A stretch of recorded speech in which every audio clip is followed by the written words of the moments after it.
Hello guys, Jeruz Gabriel here. Welcome sa ating new week, new phone. At ngayon natapos ang ating 1 week na paggamit dito sa Poco F2 Pro 5G. At kaya ito ngayon ang pag-usapan natin.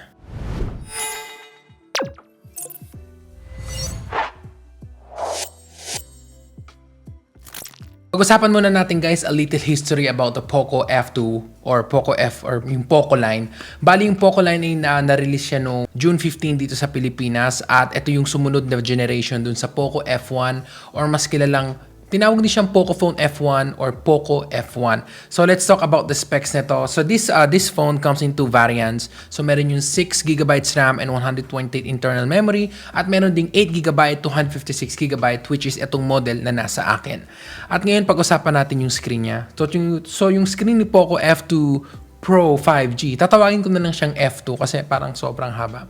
Ay meron siyang screen size sa 6.67 at meron siyang resolution of 2400 by 1080. So, itong screen nito is full HD and it also supports HDR10+. So, ibig sabihin ng HDR10+, especially if you're watching dark movies, ma-enjoy nyo to lalo. For example, pagpapanoodin mo Game of Thrones, na sobrang dilim ng film na yon. Kung hindi ka naka-HDR, medyo ang tingin mo lang lahat sa itim ay black kasi hindi niya nakikita yung different shades of from white to black. Ngayon, puntahan naman natin ngayon yung kanyang build quality. So, itong phone na to is made of glass and metal. I don't know if it's aluminum or steel, but it's metal. Yung glass niya, gumagamit siya ng Corning Gorilla Glass 3, which is used sa flagship phones nung year 2013. And next, yung processor. So, yung processor na to uses a Snapdragon 865, which is widely used sa flagship phones for this year. Kaya tinatawag tong Poco F2 or yung Poco line ng Xiaomi, alam ko Xiaomi to na tinatawag siyang flagship killer kasi you get a flagship processor but ang binabayaran mo is mid-range price, di ba? Kasi for example, this phone, yung Galaxy Note 20 Ultra, makakabili ka ng tatlong Poco F2 Pro 5G para sa isang cellphone. At para naman dito sa iPhone 11 Pro Max na 256GB, makakabili ka halos ng 4 na Poco F2 Pro 5G. Ang haba nun, Poco F2 Pro 5G. So gumagamit siya ng Adreno 650 and the software uses the latest version of Android, which is Android 10 with a custom UI, yung MIUI 11 or 12, depende kung nasaan ka at kung nag-update ka. Pero nung nag-release siya, ang ano niya is yung MIUI 12. So one of few features na pag-usapan natin, this phone uses USB-C. Meron siyang headphone jack, which is, I think, nakakamiss kasi usually, di ba, yung mga flagship phones natin ngayon, wala nang kasamang headphone jack, kaya nakakalungkot. Meron din siyang infrared. So, ibig sabihin, pwede mo kontrolin yung TV nyo, radio nyo, kung may radio pa kayo sa bahay, at mga bagay na pwedeng i-control ng remote control.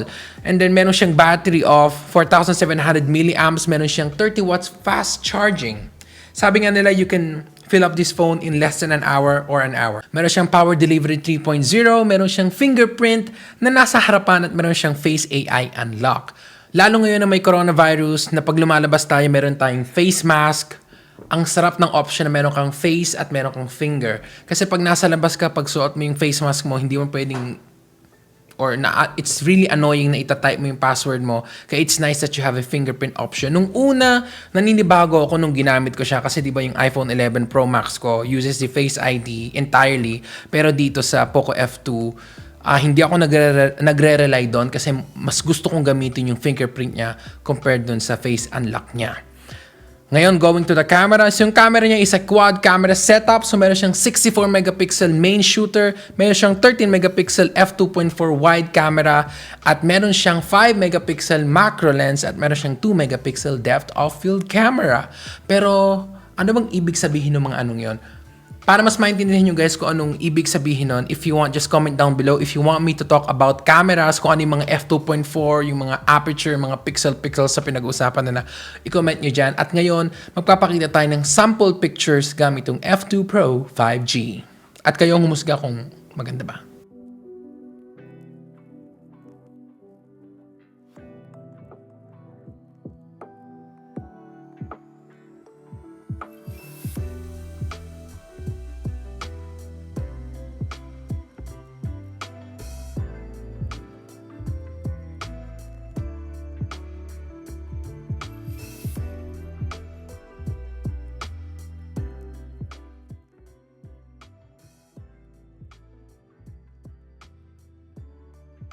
So ngayon, let's move on to the camera. Not camera, but the video. So yung video niya supports 8K shooting, but I don't think nagagamitin ko siya kasi I have a camera. Siguro, if you are that pixel geek person na gusto mo, you get the best quality or gusto mo palaging the highest number, then maybe you can use the 8K.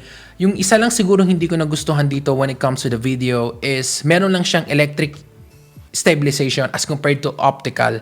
So, ibig sabihin kasi pag electrical or EIS, ibig sabihin nun yung software lang yung para maiwasan yung shake mo dun sa video.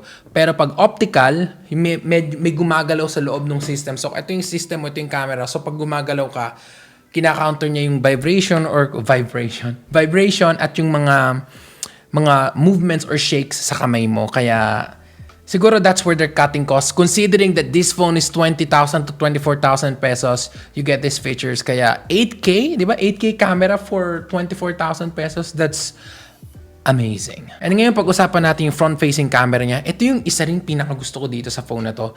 Because yung front-facing camera niya ay nakatago dun sa loob ng phone, yung screen niya is full. So wala siyang cutout, wala siyang eye drop or kung anumang gimmick na gustong gawin ng Poco. So, ang ginawa niya, naglagay siya ng pop-up camera. So, yung pop-up camera niya has a 20 megapixel. Pero baka magtataka kayo, Jeruz, bakit ba mas maganda yung camera pa rin ng iPhone 11 Pro Max kahit 12 megapixel lang yan? Tapos dito sa Poco, 64 megapixel. Pero pag pinagtabi mo yung camera, bakit mas maganda pa rin sa iPhone? Ganito lang kasi yan, guys. Hindi naman porket mas mataas ang pixel, mas maganda na yung picture. So, pixels are not everything. Especially sa gantong setup ng cellphones natin or dito sa smartphones natin. Kaya, if you want me to talk about that more, edi comment nyo dyan sa baba para gawa natin ng separate video if you really want to talk about cameras. And this phone is available in multiple colors. So, neon blue, phantom white, electric purple, and cyber gray. At ang pinili ko, phantom white. Bakit phantom white? Kasi tinatago niya yung fingerprint. So as you can see, kahit na gawin ko siya ng hawak-hawakan ko siya, you don't really see the fingerprint much. As compared if you buy other colors, sa kailangan punasan kasi nga, madaming fingerprint. Ngayon, pag-usapan natin yung personal experience ko. So not personal experience, but what I really liked about this phone. So first is great battery. Kasi why great battery? One time nag-golf ako, hinugot ko siya sa charger ng 6 a.m. at chinarge ko siya ng 10 p.m. Meron pa ako natitirang 27%. So, ginamit ko siya for video, for picture, and for hotspot kasi dala-dala ko rin yung iPhone 11 Pro Max ko kasi I always carry two phones whenever I go outside. So, nakita ko napakakunat nitong tong phone na to. Kaya, really amazing. And kasama pa yung fast charging na 30 watts. Oof. This phone is really amazing. Next is the infinity display. Dahil nga walang camera hole or punch or yung cutout notch katulad nung sa iPhone, you get an immersive experience with HDR10 Plus support. Kaya ang sarap gamitin to for browsing, for streaming, watching Netflix, watching YouTube. Really amazing. Next is build quality, as I said before, because it's glass and metal. Even it's just a 24,000 phone, feel mo na parang hindi siya murang phone because of that metal and because of that heft or yung bigat na meron yung phone, especially pag nasa malamig kang lugar and you carry the phone, malamig yung phone, and I don't know, it just adds something to the quality of the phone. Next is fast performance kasi you're using the latest Snapdragon. Well, not the latest, but at least it mainly used by the flagship phones sa itong taon na to. Kaya there's no compromise when it comes to the processors. Kaya for the price of 24,000, it can't be beat. Siguro, one thing that I didn't like about this phone is the software kasi mas gusto ko yung vanilla Android or yung stock Android katulad ng sa OnePlus na gumagamit sila ng Oxygen. And siguro, ano pa bang pwede kong sabing ayoko dito? You know, whenever I think about the price, doon na lang nawawala yung parang, ay, pangit yan kasi ganito, ganyan. Siguro yung isa na lang talaga last na to is yung lack of a higher refresh rate. So sabi nila yung touchscreen niya meron siyang 180 Hz, pero yung screen niya is just 60 Hz. But again, remember, this is a 20,000 to 24,000 pesos phone.